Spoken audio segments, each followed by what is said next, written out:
இன்றைக்கும் மன்னர் ஆட்சி வேணும், வாரிசு ஆட்சி வேணும், குடும்ப ஆட்சி வேணும் என்று நினைக்கிறாங்க.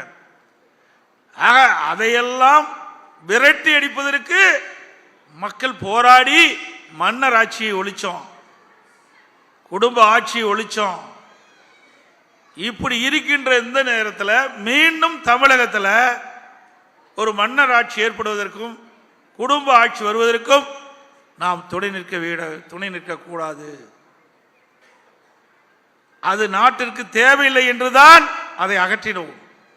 ஆனால் திரு கருணாநிதி குடும்பத்தைச் சேர்ந்தவர்கள் ஆட்சி அதிகாரத்துக்கு வர வேண்டும் என்ற ஒரே நிலைப்பாட்டிலே குடும்பத்தைச் சேர்ந்தவர்கள் அதிகாரத்துக்கு வர வேண்டும். அது மாநிலத்தில் இருந்தாலும் சரி, மத்தியில் இருந்தாலும் சரி, ஆட்சிக்கு அதிகாரத்துக்கு வர வேண்டும் என்ற நிலையிலே திரு கருணாநிதி, அதுக்கு பிறகு திரு ஸ்டாலின், அதுக்கு பிறகு உதயநிதியை இப்போ கொண்டாந்து அமைச்சராக்கி இருக்கிறாங்க, துணை முதலமைச்சராக்கி இருக்கிறாங்க.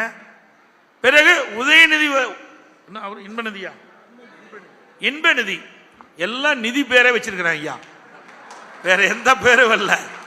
அவர்களுக்கு காண்பதெல்லாம் நிதி தான், அந்த பேரில் கூட நிதி இருக்குது.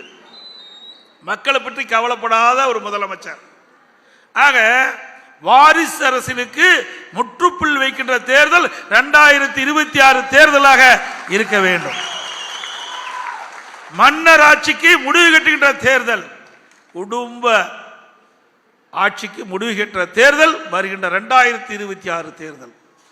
அப்பதான் ஏழைகள் பிழைக்க முடியும், ஏழைகள் வாழ முடியும். பொன்மனச்சம்பல் புரட்சி தலைவர் எம்ஜிஆர், இதயம் புரட்சி தலைவி அம்மா, வாரிசு கிடையாது, குடும்பம் கிடையாது, நாம் தாம் பிள்ளைகளாக பார்த்தார்கள்.